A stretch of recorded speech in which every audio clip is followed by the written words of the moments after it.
Welcome to Gatecrashers, a podcast dedicated to kicking open the door to your next favorite thing. Our mission, our creed, our code is this: to make all things more approachable and accessible to everyone. We want you to find a universe that you'll fall in love with. My name is Patrick Dickerson, and my pronouns are he, him. Wow, full government. Oh, yeah, I guess so. My name's Amanda, and my pronouns are she, her. Yeah, so happy Anime August. Anime August! And for today's episode, we are going to be talking about Delicious in Dungeon, or Dungeon Meshi. Why is it Dungeon Meshi? Is that the literal translation? So in Japanese, it is, please, anybody who speaks Japanese, do not yell at me, Dungeon Meshi. And so people have just called it Dungeon Meshi because it's like a Japanesization of the word dungeon. Yeah, and the literal translation would be Dungeon Meals, which doesn't ring as well as Delicious in Dungeon. Yeah, Delicious in Dungeon is definitely definitely more marketable, I guess, in English.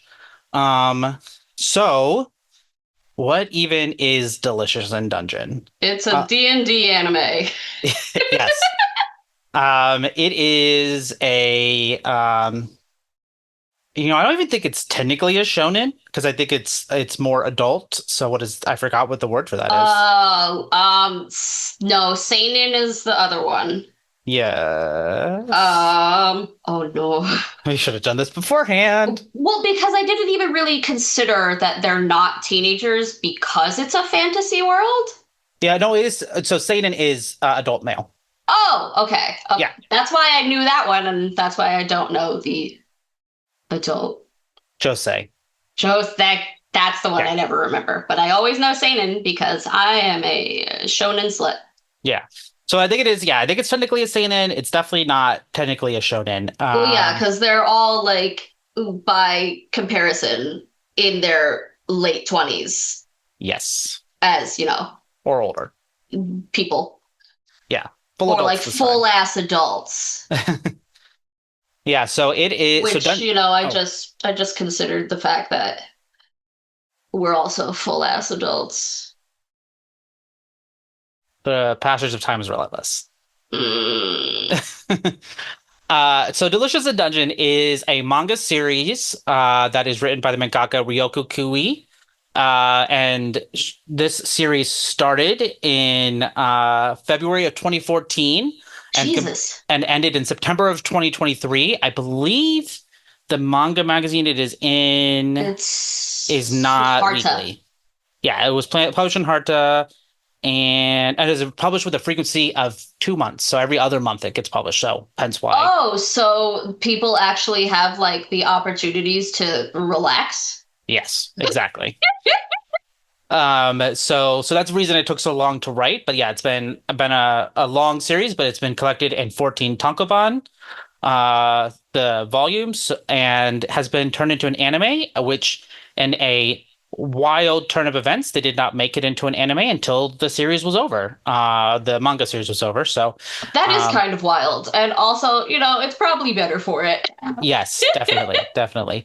The anime was made by Trigger, which aired January through June of 2024, and it was simulcast on Netflix here in the US. And I believe in most English-speaking countries. So it is subbed and dubbed. And we're talking mostly about the anime. I don't think either of us have read the manga. I have not. I know Bernadette owns it. I don't know if she's opened it. Yes. If you listened to the Pride episode last year, Bernadette, who was on that episode, is who we're referring to here, and that's who I got to watch it first, because I am a big Dungeons and Dragons nerd, and have slowly been getting my friends to try to play Dungeons and Dragons with us, and how we play weekly. So, for the most part, D&D weekly. When did we start playing D&D? And by we, I mean like when did I start with you? 2022, I think. Jesus Christ. Yeah, it's been a while. And yeah, so anyway, who would like Delicious in Dungeon? Like I said, if you love D&D, fantasy, anything along those lines, this is definitely the way to go. That you will, if you're a big D&D person or TTRPG person in general, I should say, Hmm. you will definitely feel the TTRPG influences here. There's like a magic system and But I also mean like it's Lord of the Rings. yeah, but it's like it's literally a dungeon crawl. That is what the anime is about. Yeah. I also like I feel like very loosely, if you're a fan of like slice of life anime, I until they, get to the spoilery bits, I think Delicious in Dungeon is also just very slice of life monster of the week. Yes, yes, and slice of life definitely because, as the name implies, there's a lot of stuff about cooking in this, and that's like half the show. I would say is about the actual like I cooking would of honestly food. say like 80% of the show is about cooking. Yeah, yeah, very, very, very true. It is, and that was kind of part of the appeal at first was, oh, they're doing like weird monster dishes. What's going Oh on yeah, no, here? I really that yes, that is part of the appeal. I enjoy it a lot. I just think we'll get into it a little bit. Yeah, But yeah, so what, the first season ended in June of last year, you said? that's right. Yeah, so about a year ago, And they were and greenlit for a second season. yes, and we were waiting for the announcement about when that is. It feels like it's at any time. Um, Based off the fact of like there was a period of time where Damien Haas, who is the main character in English, wasn't in a lot of Smosh videos, which we can, to Oh yeah, just like full transparency, we're also huge Smosh nerds. yeah, so we will talk about it. But there was like a period of time where he didn't show up like in any videos, and he is a very busy voice actor in general, but it's kind of like, the wheels start turning, but like, is he recording Delicious in Dungeon season 2, maybe? Because I think this Um, is the only one where he's like the main guy, right? this is the only show where he's This the is the only lead. show where he's the main dude. Because he was the lead in a Fire Emblem game All as right. well. How does Damien Haas not have a wiki? I am convinced he deletes it himself. I feel the same way about Abria Iyengar, who is on Dropout stuff and does a lot of Dimension 20 and Critical Role. I was like convinced they're deleting their own Wikipedia pages because there's no way that these people don't have Wikipedia pages. Honestly, yeah, that's something Damien would do. Yeah, I sometimes have to look it up on the Smosh wiki on fandom, but I'm anyway. literally on the Smosh wiki. But anyway, but yeah, so oh, the other thing, just talking about food. If you were a big fan of Food Wars, I think this is kind of the cooking part of it is kind of similar vibe without the competition. The You should competition, also go listen to our Food Wars episode, yes, that is very true. which I literally just remembered that we did. Yes.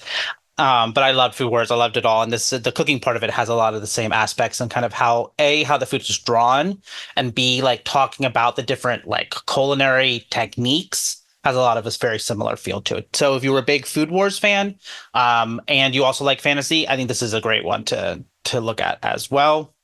Um, yeah, and we were talking about it ahead of time. I know because we, in our some of our other episodes, we'll talk about some of the content warnings. We weren't really coming up with any content warnings that needed to be explicitly addressed for this, other than the usual, gore, violence, that kind of thing. Some of the The creatures they fighty kill. bits.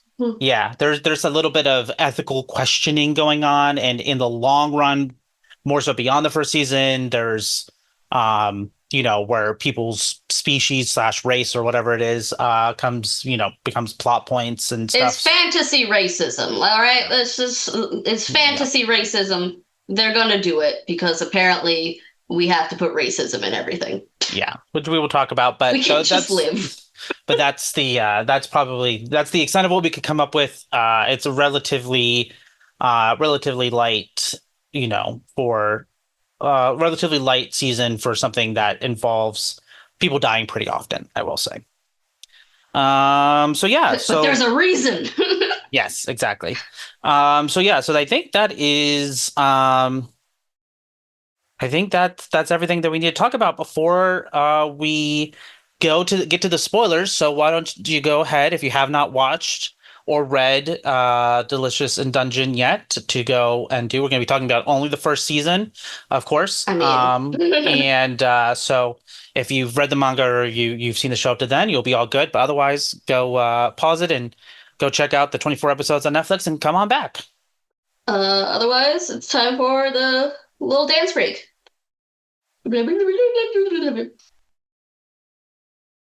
Hello, we're back.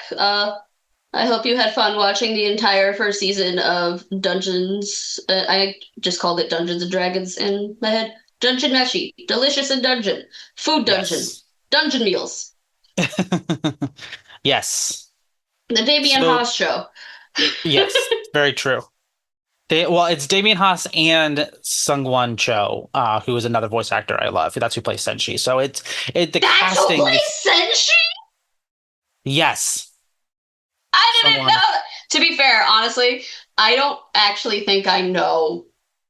Because I watched Smosh, Damien's voice is ingrained in my brain. So like when Laios opens his mouth, all I hear is Damien. But I do not think I have ever heard someone Cho speak as like just him. Yeah, he is. If you want to know what Sungwon's voice regularly sounds like, he's on.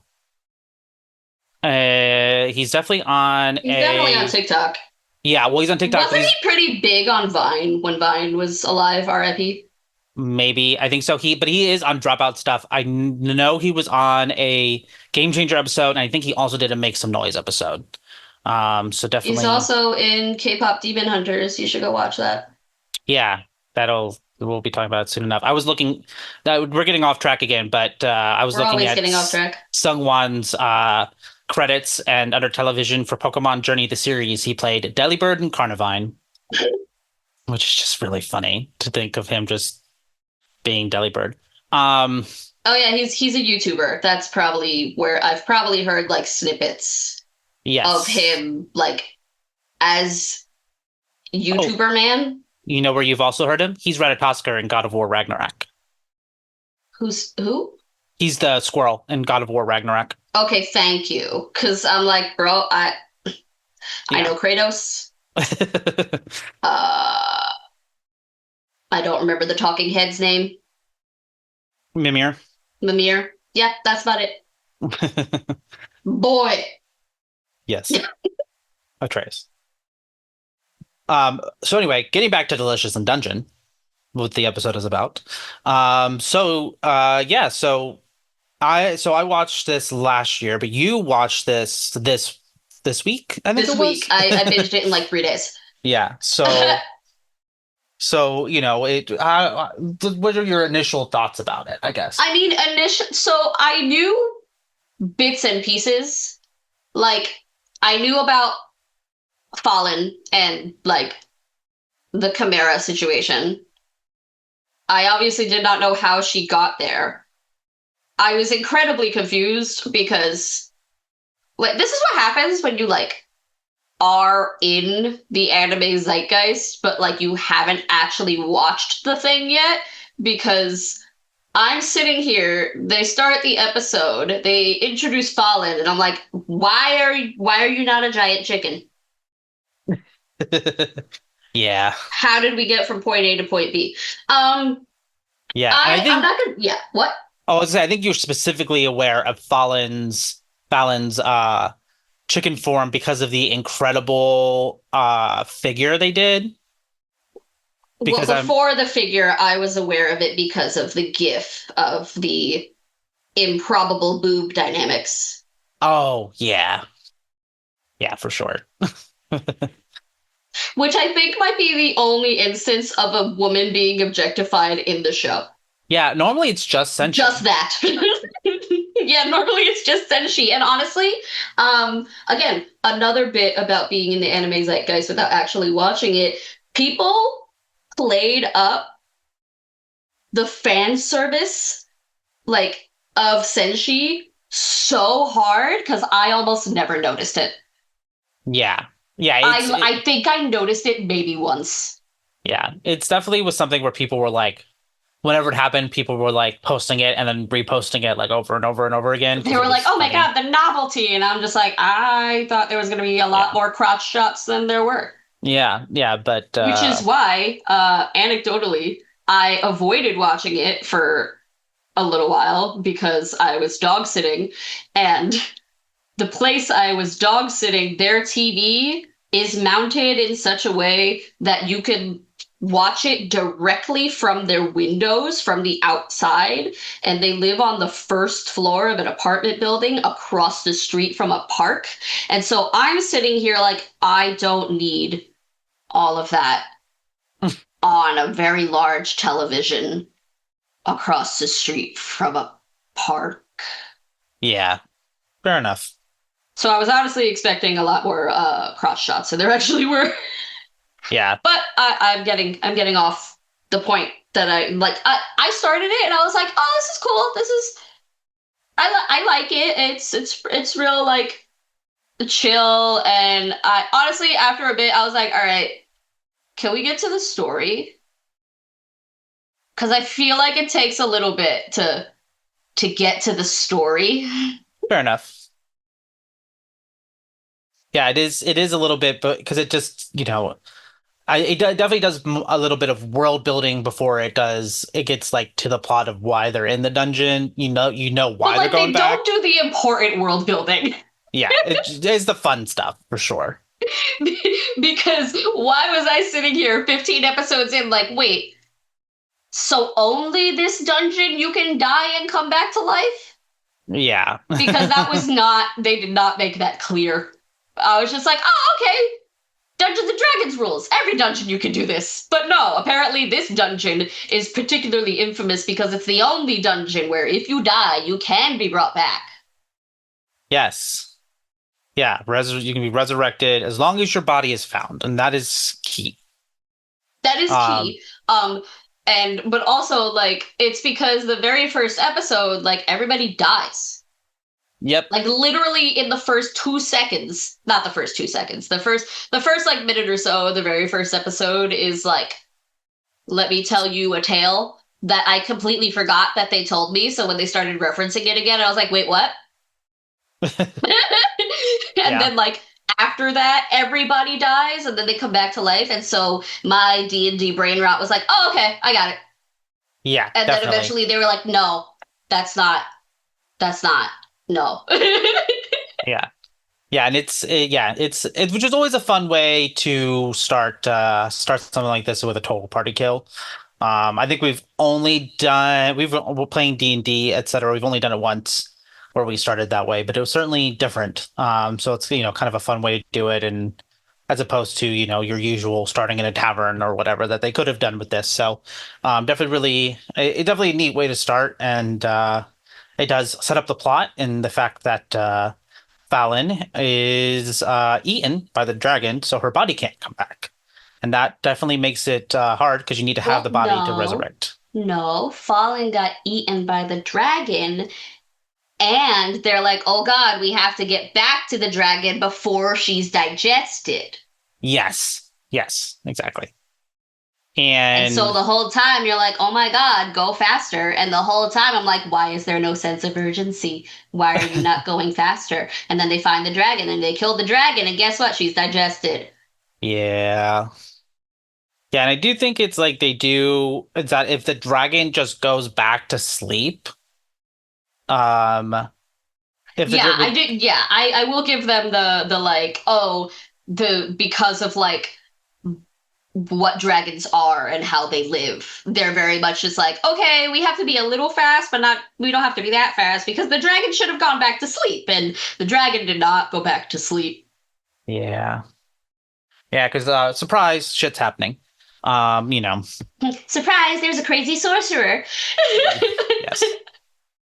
But yeah, it is definitely it is I will say especially with the way they introduce the characters and then the one of the advantages of the way that they do the first couple episodes you get to know the characters personality and that kind of stuff because I think the party is great. So like with Laos and Senshi and Chilchuck and Marcel, it's all like they're all fully fleshed out, and they have different purposes in the party. Laios is a fighter, Marcel's a mage, I Senshi cooks, and Chochuk's a rogue. So Yeah, like honestly, just Senshi. He does fight. he does fight. Yeah, he definitely does. And I think he's supposed to be like barbarian-ish, but Yeah, also if you're thinking of like D&D class, yeah, yeah, probably. yeah.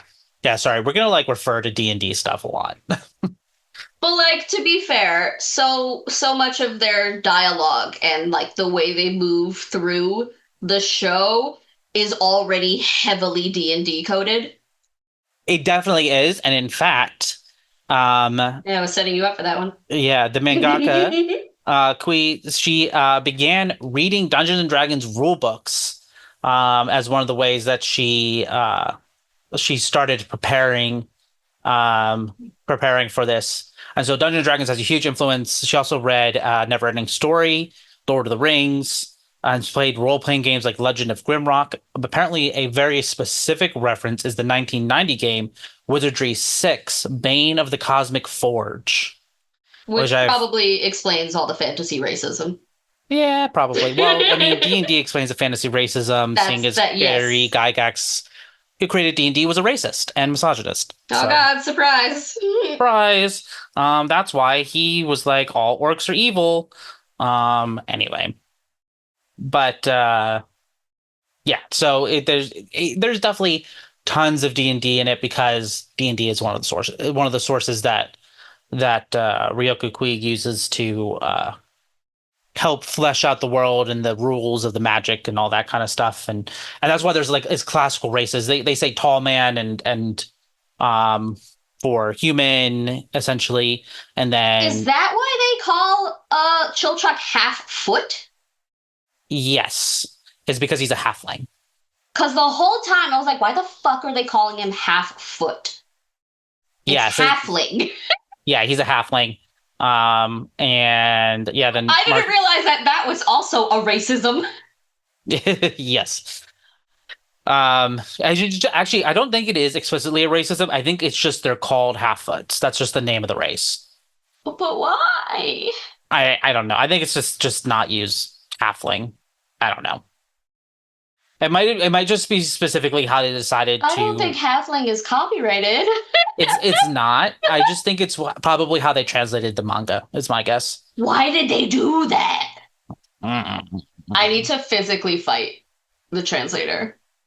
I have to add the translator of Delicious and Dungeon. I have to add them to the list right next to the translator of My Hero Academia. I will physically fight them. Fair enough. It doesn't help that I actually know the name of the My Hero translator, and so every once in a while I'm just like, I'm gonna find you. It's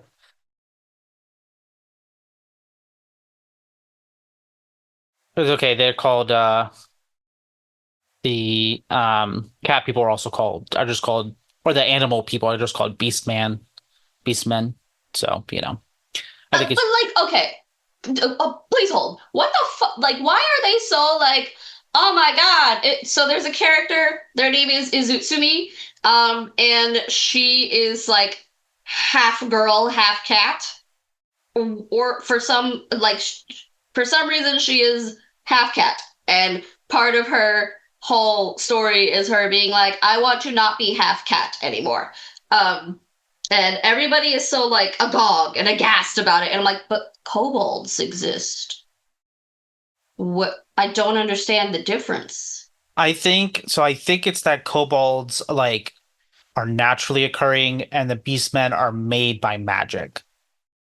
So what they should be calling Izutsumi is a chimera, like how they call Chicken Dragon Fallen a chimera. Yeah, I think so. Because I was honestly so confused. I was like, she's just a cat kobold. Yeah. Yeah, Why are and you also actually I do like I texted you throughout the whole thing and I do have several questions about just like people being very like clutching their pearls about certain things. So like Laios as a character, He is obsessed with monsters. He loves them. He wants to eat them. That's one of his main things. And like in my brain, in in a fantasy universe where you can go days and days and days without ever seeing a restaurant, a tavern, another human being, that it's like, okay, well, I don't have any more food, but we are surrounded by monsters slash animals, because these are the animals of the world. They just happen to like be hostile. So I will eat them.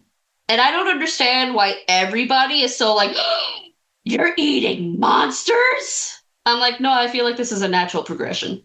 Yeah, I mean, I do agree that it is natural progression, but I think it's kind of the same idea as people that are like have decided the plants that don't look nice are weeds, even though like several of them are edible.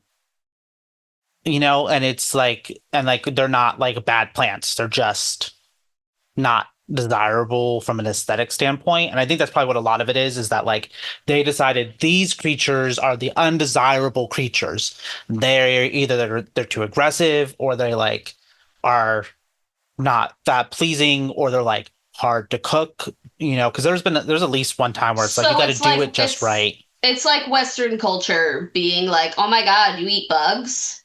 Yes, exactly. Exactly what it is. And it's kind of like, well, A, the bug could taste good, and B, sometimes that's what you have as a source of your protein. So kind of the same, but it's like the same idea where it's like, oh, you're just going to bring enough rations depending on how far you want to go. The other part of it Shit too, happens, bro. yes, definitely. And I think that is part of it. Like sometimes shit happens. And also, like, I think it's very important to note that not only does shit happen, but they're also dirt poor. Yes, very true. They have Um, no fucking money. Yeah, because that was the reason they decided to start eating Mood. monsters was because in order to make enough money to buy rations again, they would have to wait to go back into the dungeon for like 2 weeks or something like that, and they were worried about how that would affect. They were worried about falling getting digested, which Yes, maybe they didn't have to worry so much about that. yeah, well, fair enough. I mean, I think ideally they would like to have not have gone to as drastic measures as they did, Okay, but but that made it funny, oh no, it definitely makes it funny. Um, especially as they were going through the whole like black magic thing. And I was like, is this how she becomes a chicken? And you're like, no. And you were telling the truth. I was like, then how did she become a chicken? Yeah. And then shit gets real. Yeah. Yeah, also this is probably a good time to put this. Based off of everything I've seen, it's like the first season or two worth of manga is like real fun, good time, people are being buddy friends, and then it's like the rest of the manga is like, oh, shit gets dark. Well, yeah, Um, because now, like, at the end of that, not even at the end, like, close to the end of the season, you find out that, oh, there's actually a crazy mage that's, like, in uh, charge of this dungeon, and this dungeon is actually, like, an abhorrent affront to the universe, and, oh, whoever beats this dungeon or whatever gets to become king of everything. Like, what? What do you mean? Huh? yeah, yeah, for sure. And apparently it But gets, yeah, honestly, when they like, when they started getting to that bit, I was like, okay, now I'm interested. yeah, yeah, for I will sure. come back. Yeah, definitely.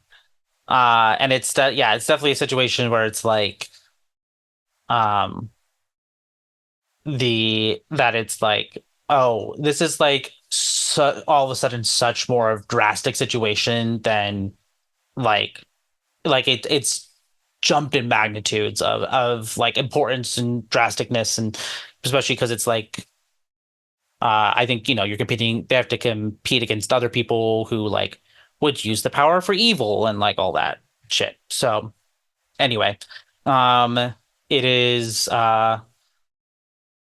it is my understanding becomes a lot. So it'll be interesting, but I am excited to see where it goes as it keeps going. Um, but yeah, it definitely in the second half of the season definitely like jumps into the oh shit is getting real really fast. Yeah, I mean, honestly, I was enjoying like the first couple episodes. I like I did really like the monster of the week angle of like every like 10 minutes because most of the episodes have like those 10-minute snippets of like here's the story for this first 10 minutes and then here's the story for this next 10 minutes. And there's like a new monster every time and they're like, oh god, we have to kill the monster. And it's like, well, yeah, I know you're gonna kill the monster. The real question is, how is Senshi gonna cook it? Exactly. Exactly. And I do appreciate Laios's extreme, completely neurodivergent dedication to figuring out a way to eat literally everything. He got that monster autism. Yeah. Yeah, he does. Um, and my favorite is with the living armor and being like, there's got to be a way to cook it. And everybody is like, it's made out of fucking It's metal. made out of fucking metal. It is a suit of armor that is enchanted to be walking around. And then Turns Laios out, is like, no, I was right. turns out you can't eat it. You Um, can eat it. It's just harder. Yeah, but also what an just I was like, this is incredible. The fact that there are just these little mollusks that live in this armor, and that's the reason that it moves around. What an incredible idea. But it's just, yeah, it's just so good, and I love when they come up with food, through the different dishes and stuff that they eat, and it's really great because especially when it's like every new thing they make, and it's like Marcel and Chiltrick are like, I don't want to eat that. And why are then you you doing have this to then me? you have Laios being like, gimme, gimme, gimme, gimme, gimme. And then Marcel and Chiltrick eat it and like, it tastes good again. I hate it. Yeah. And like, I'm not gonna sit here and say that I would not do my fair share of I don't want to eat it, but like I would Where I because would be like, I ooh, just gotta yes, be let's a try. I just gotta be a whiny little bitch about it first. Yeah. And that Which is, like which like I just yes, I did eventually come around to Marcille, but like for I think the first couple episodes, I was like, this bitch has to chill out. yeah. She has to fucking relax. Yeah, I do. That was one of the best is when you're like, why is she like this? And I was like, well, there are two very specific reasons why. And The first one is a spoiler. The second one, lesbianism. yes. And I will, let me tell you what, Marcel, I don't care what the end game is. Marcel is in to other women. 100%. There is no other way to explain that bath scene and her being flustered and all this stuff. She is Okay, but obsessed. wait, but the thing is, I don't necessarily interpret her relationship with Fallen to be romantic, Fair. but I do interpret her relationship with Fallen as being like the, oh, I'm gay. Yeah, fair You know what enough. I mean?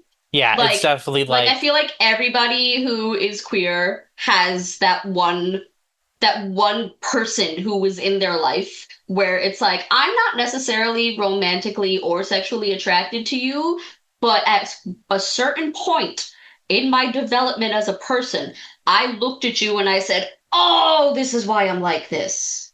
yeah, definitely, And definitely. like and honestly, it's because of the it's because of the development that of their relationship. I actually really love the relationship that Marcel has with Fallen because Fallen is like not in so much of the season. Like you would think it would be a little hard to kind of develop her relationships with them. And like I will say I don't think they do a super good job in developing Fallen's relationship with Laos. I think they are kind of like leaning too hard on the fact that like, oh, they're brother and sister, they have a relationship done. You know what I mean?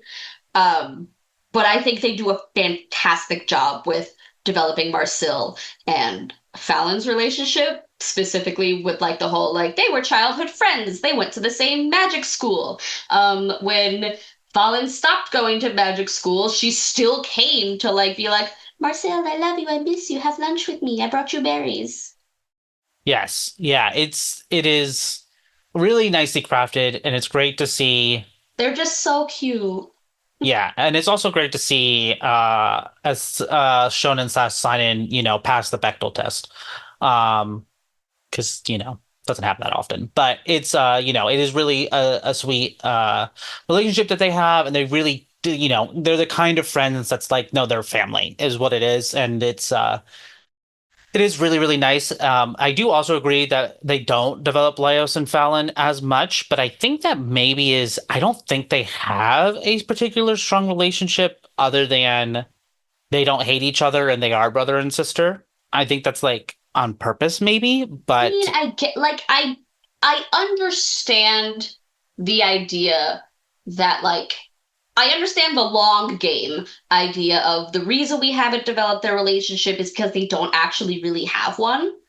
But as someone who has only watched 24 episodes of an anime of a almost 10-year long manga, it's one of those things where it's like it feels more like it's an oversight than it is a purposeful choice. fair enough. I can see that. Because I'm sitting here like, oh my god, he has to go rescue his sister. He has to go do the thing, but the one who is most invested in rescuing her is Marcille. Yes, that is very true. Yeah. Well, part of it is Leos just gets distracted so easily, which is part of the reason that it takes them a while is because Leos is just being distracted. Yeah. Listen, he's funny. I love him. I I am constantly yelling at my TV trying to defend him against other people being like, "Why are you like this?" And I'm like, "Because he's like that. Yeah. Let him be weird. Sometimes it's just how your brain is, and that's fine. Let him be a weird guy." Yeah. Yeah, especially when uh Shoru in particular. Oh my god. I'm just like Don't get me started on this man. I want him to meet me in a parking lot. yeah, it's just kind of like what like I want to like Wait, so for context, so like Fallen gets eaten by the dragon. She transports the whole party out of the dungeon. And two of their party members leave. The two of them are a Namari, who's a dwarf. She goes off to be somebody else's dwarf. And Shoru, who's like this Eastern nobleman who was like on some sort of training adventure, he, essentially. he's samurai coded. He's samurai coded. And he's like, fuck you guys, I'm going home. But what he actually ends up doing is he goes home, he gathers all of his like best warriors or whatever, and goes back into the dungeon looking for Fallen. And I'm like, bitch, you could have done that and come back with a lot of money and also taken Laios and Marcille and Chilchak. Yeah. What a bitch! And then they drop the bomb of like, oh, you're in love with Fallen. Oh, did she ever answer your proposal? And then even worse, they're like, oh, did you even actually tell her that you're in love with her? Yeah. And then he has the nerve to be like, I haven't eaten, I haven't slept, I have been running on fumes for weeks, like battling down to the bottom of this dungeon to go save her. And then when he finds out that we actually did save her, but oops, we had to use black magic. Suddenly the black magic is the thing that's the problem? Is this bitch trying to tell me that if he also got to this dragon and he was like, oh no, she's already been digested, that he would just stop there? Yeah. I thought you were in love with her, bitch. Yes. Yes, if you're in love with her, you're supposed to use dark magic when you need to. That's the whole point of being in If you love. actually love somebody, you will commit crime. Yeah. And that is the official gatecrasher stance. Endorsed by Dan McMahon. This isn't a joke. He would endorse it. Yes. Yeah, no, we're being entirely serious here. But yeah, yeah. And it's like, and I definitely think it's, it's, kind of like in D&D where you end up doing like things you never would do in real life because you're in that weird situation. It's Well, the yeah, same thing. because it's not real life. Exactly. So it's like you can like she was eaten by a dragon. You can use dark magic. Like we're at that point. Like we are already aware that in this dungeon we have the capability, we have the means, we have the technology to bring people back to life. This one's just gonna be a little bit harder. Yeah. And like, okay, everybody's all like, oh no, Marcille used black magic. Oh no, we have to report her to the Western Elves, which, like, where are we, first of all? Because there's Western Elves, Shuro is in the East. Like, where am I? Where So, is where is this yeah. Golden Kingdom? I don't know. I do think Western Elves is a Lord of the Rings reference though. I mean, yeah, probably. But I just mean, like, where are they? I just assume, until proven otherwise, I assume a Western style fantasy, which this is basically is set in fantasy version of the British Isles until proven otherwise. I assume everything is Eurocentric until somebody tells me no, Yeah, essentially. which is both a disease as a Westerner, but also just a disease that is indicative of fiction. Yeah, that's just the world. That's just how mass-produced marketed fiction ends up working. Yeah. But anyway, I sh- he Shoru. I have beef with him because he also has beef with Laios for no fucking reason. What, you're mad at him because he can't read social cues? Yes. Buddy, Yes. get in It is line. Like, it is so frustrating because at least with the way that I don't know how much of this is Damien Haas's voicing of Leos, but Leos does read as an autistic character to me.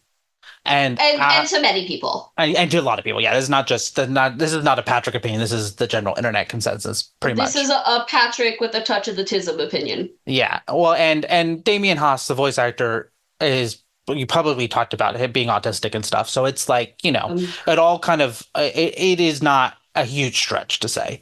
So kind of with that feeling of like he's an autistic character and then Shoru's like, why can't you be fucking normal is so frustrating because it's like clearly he doesn't think the same way you do, and that's fine.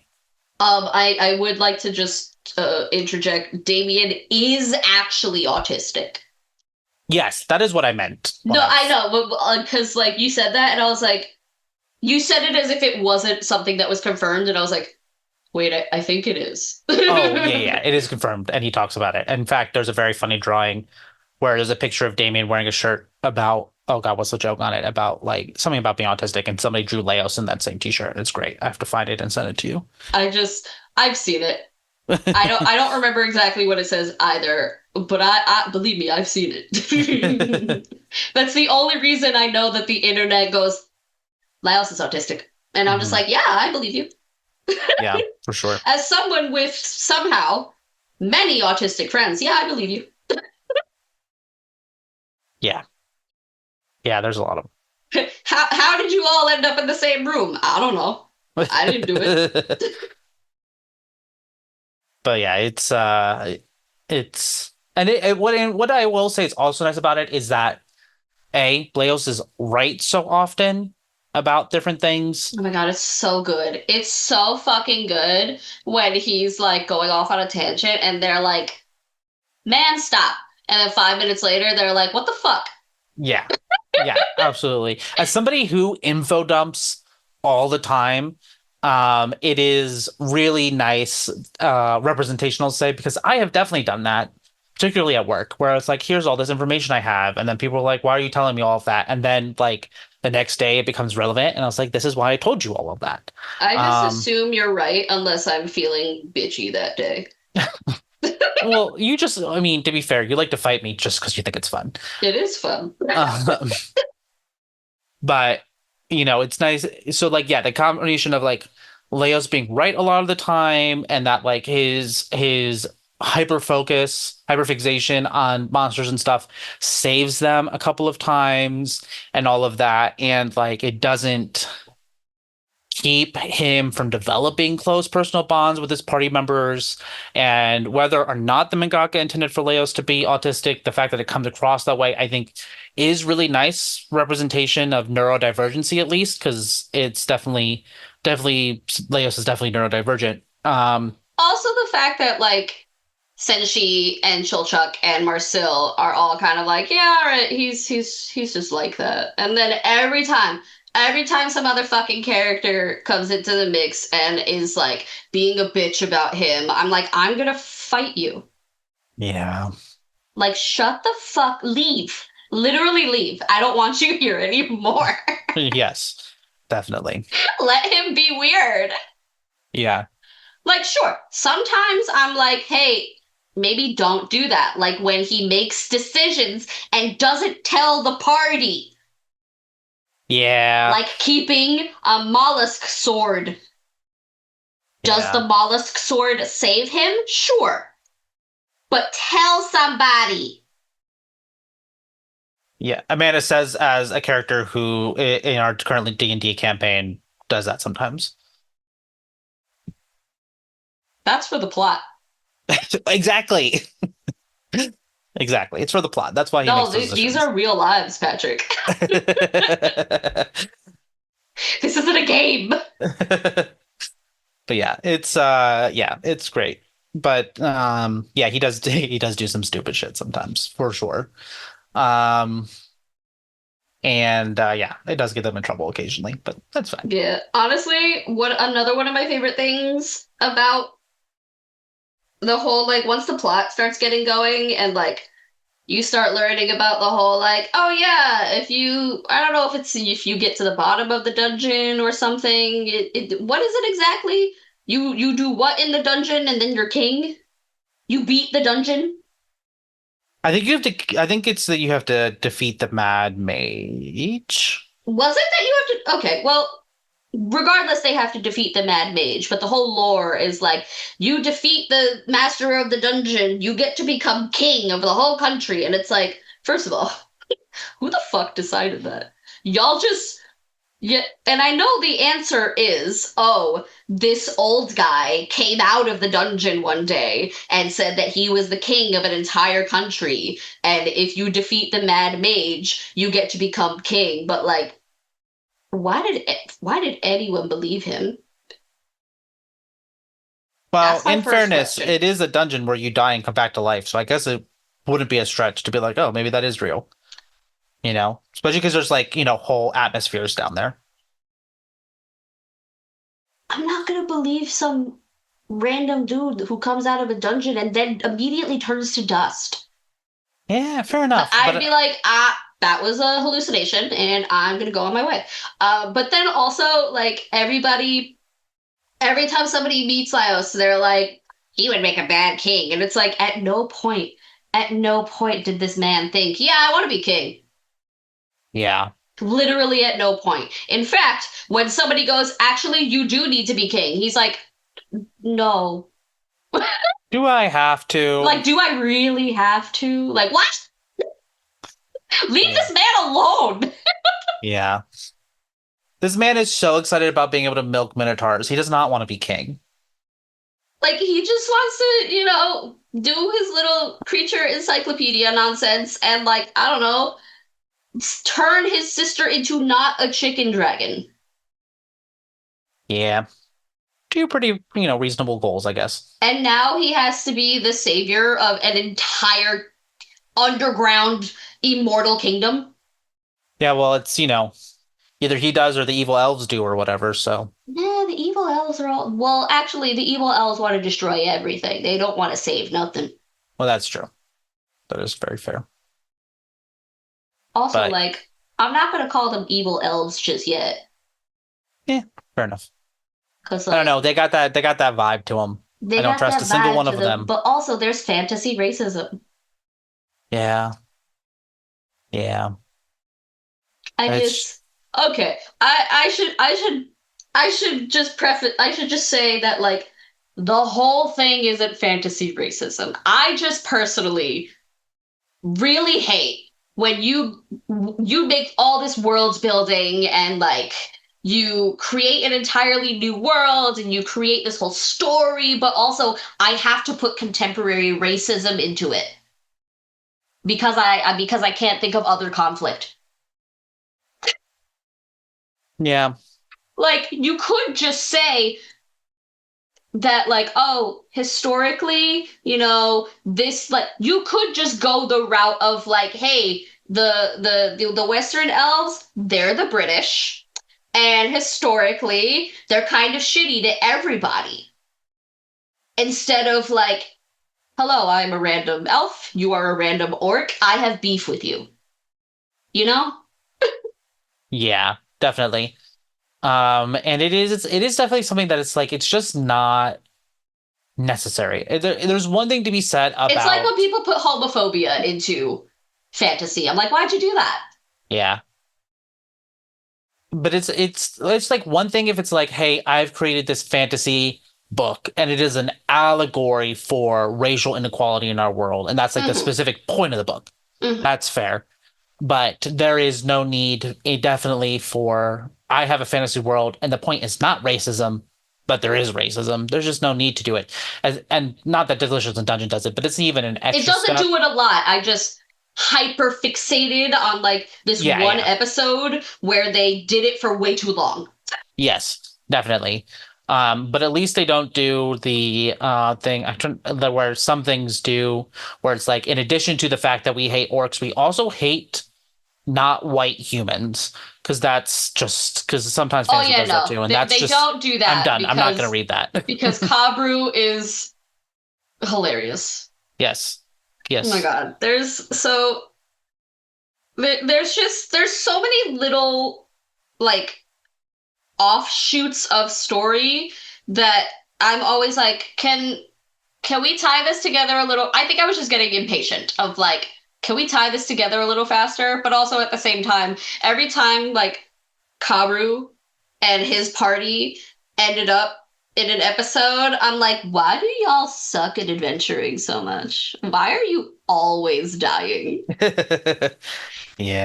And then suddenly you find out that Kabru is like this master, like just people person.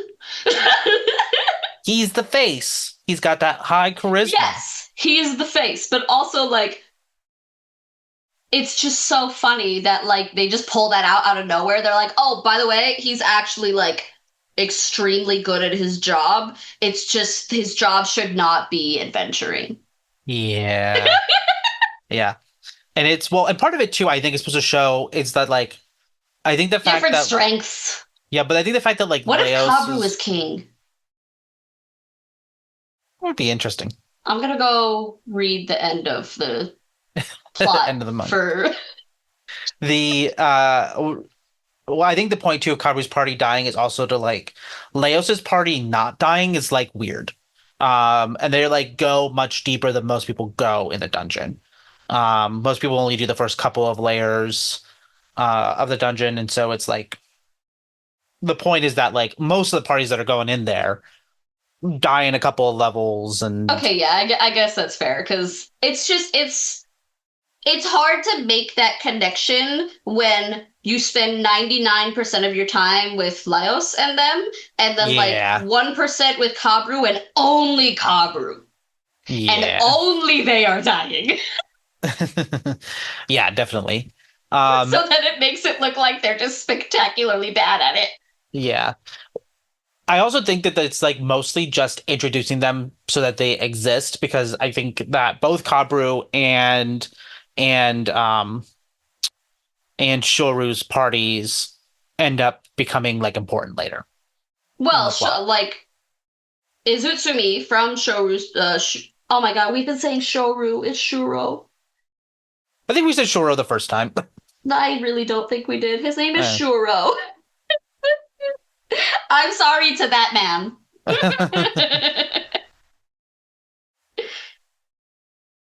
um, yeah, but like the Izutsumi from Shuro's party ends up joining.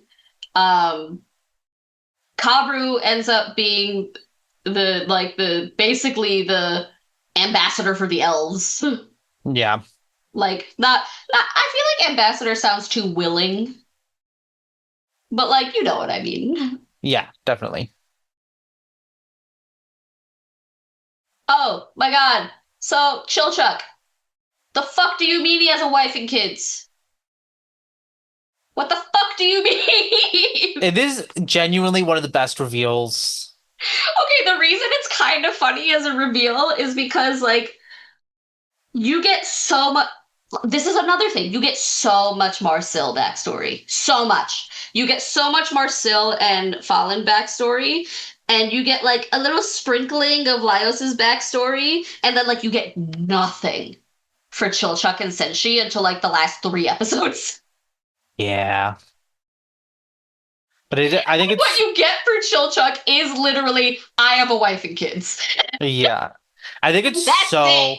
so funny that Senshi assumed that he was like a teenager or something and tries to fully have the talk with him. Yeah. When in reality, he's like in midlife for halflings. Yes. Yeah, and he's just like, yeah, because he's like divorced or getting a divorce or something like that, right? They don't reveal that in the first season. Whoops, sorry. Spoilers. Sorry, Maybe I sorry guess for I read that that. online. Because I was literally about to say, oh shit, Chilchuck's wife left him.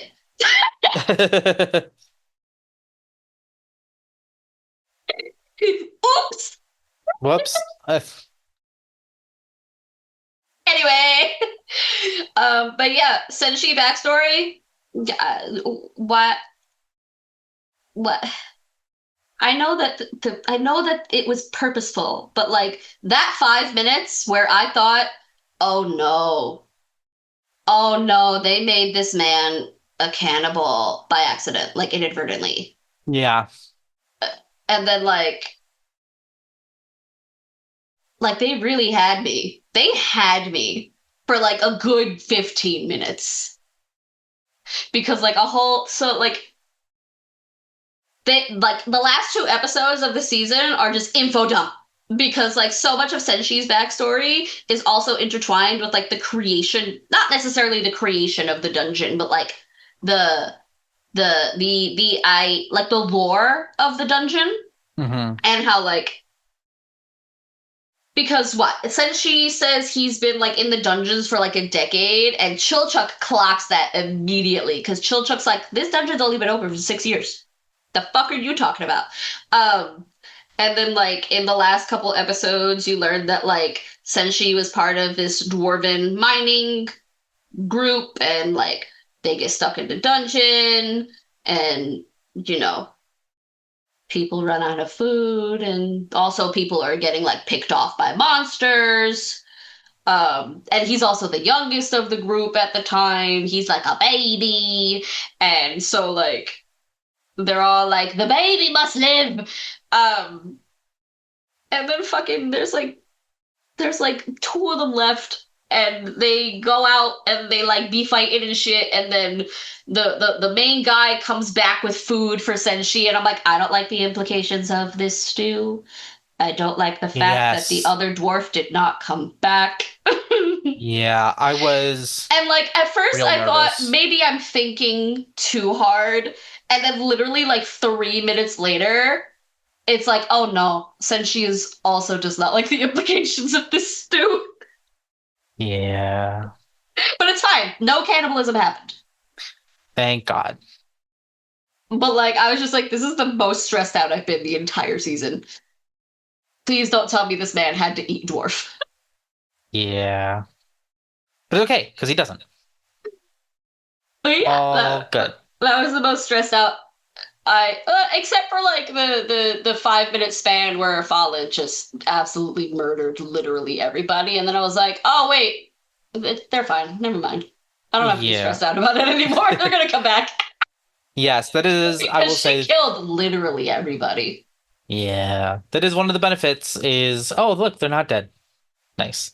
We could have a little bit of trauma as a gift, We can have a little bit of murder. as a treat. Um, but yeah, it's yeah, the Senshi backstory is devastating. The Senshi backstory is the most devastating of all of them. Definitely. Yeah, especially because Leos's backstory mostly is I just like monsters. Oh yeah, Laos's backstory is literally just I didn't like the people in my hometown, and so when Mood. I left and I went to serve in the military, and then I said nope, I don't like this either. And oh my god, when he was like, yeah, I left that too, and Kabru was like, oh, so he's a deserter too. Okay,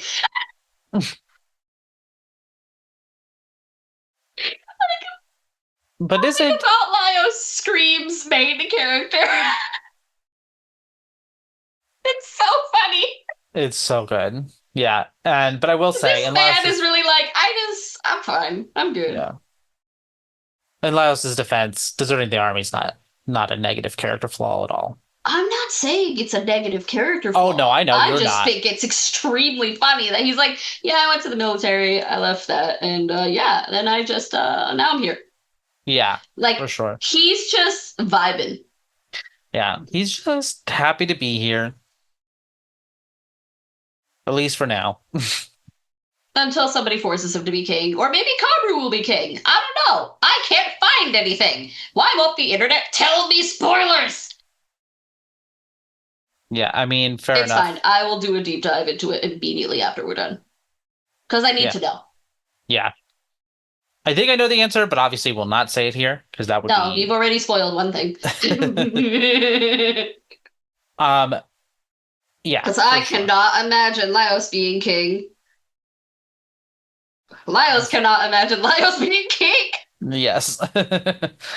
Um one of the things, speaking of Laos, one of the things I do want to talk about that I think is really great is, despite the fact that he's like the fighter of the group, is the fact that he's not like absolutely ripped. I love that the way they design him is he's like got a bit of a belly, not like a huge belly, but he's got like, he looks like a real person. He doesn't have like a weird character shape. He's not Um, like super buff 16-year-old. yeah, exactly. He doesn't have a 10 pack and like, yeah. It's like he looks real and like probably what he would honestly probably what he would look like as somebody who is like not on steroids and is, doing a physical job but also loves to eat.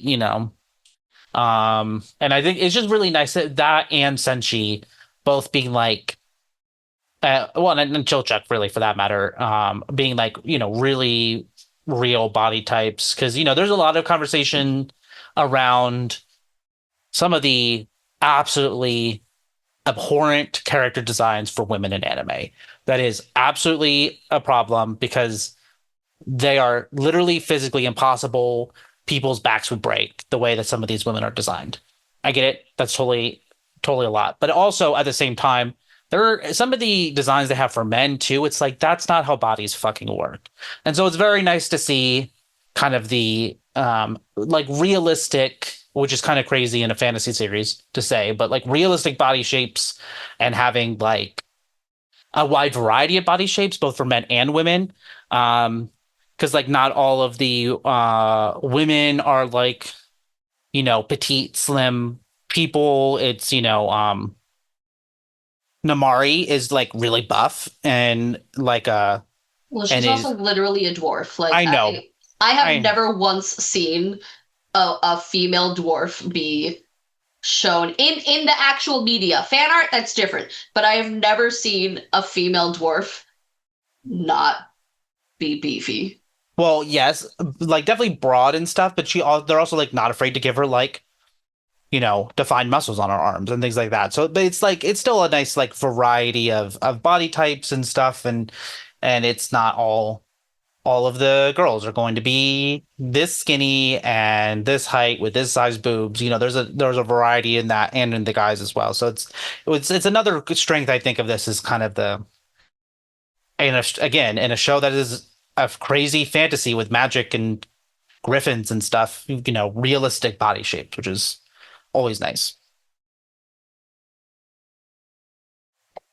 Yay. That's not something I think about, honestly, when I watch shows. Or unless the design is like truly abhorrent.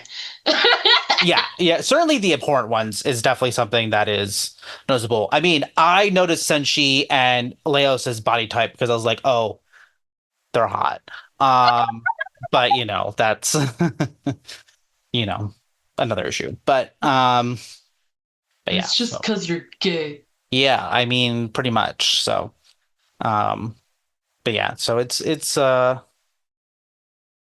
but yeah, this is a lot of it's a pretty fun anime. It's definitely one that's worth checking out if you I also think it's a pretty good if you're I think it's a good one to get friends involved in anime. You've been trying to get them to watch something for years.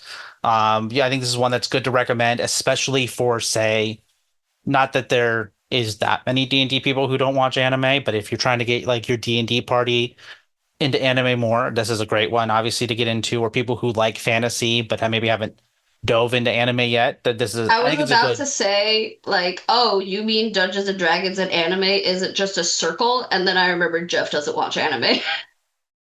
That's wild. Sorry, This man, this man does not consume media. I know, but if I had to guess one media for him to consume, I would have guessed anime. Patrick, Alex asked him if he knew who Beyonce was, and he hesitated. Yeah, fair enough. This is our dungeon master for our current campaign. For those wondering who Jeff is, all of a sudden. Um, My name's Jeff.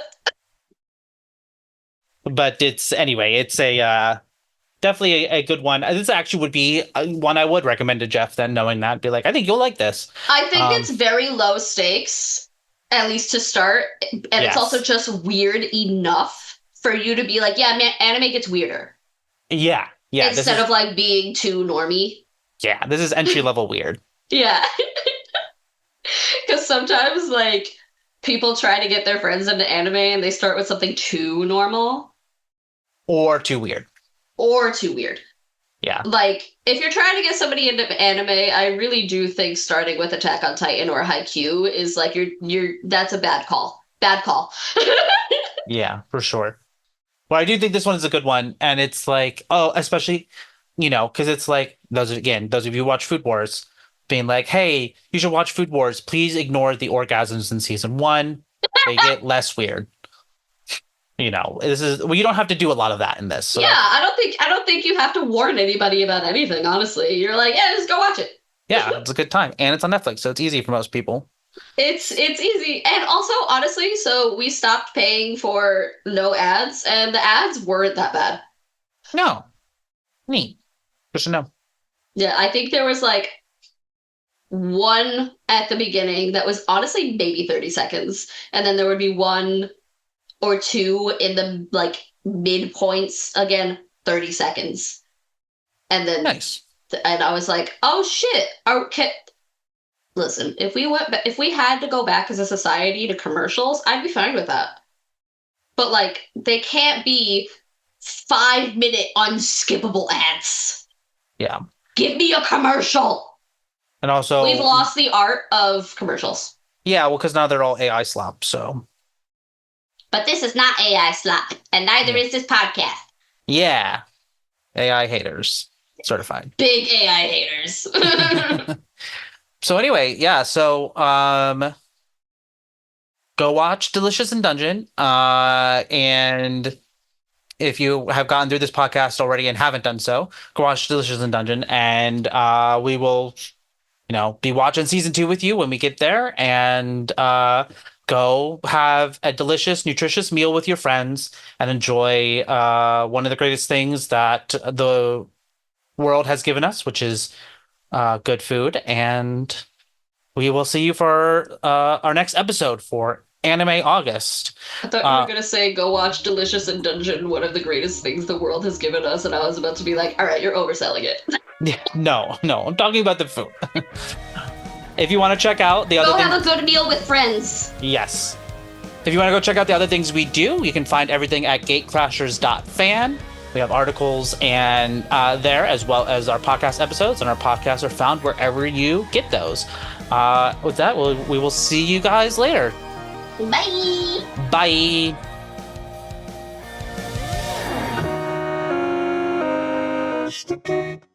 Autistic.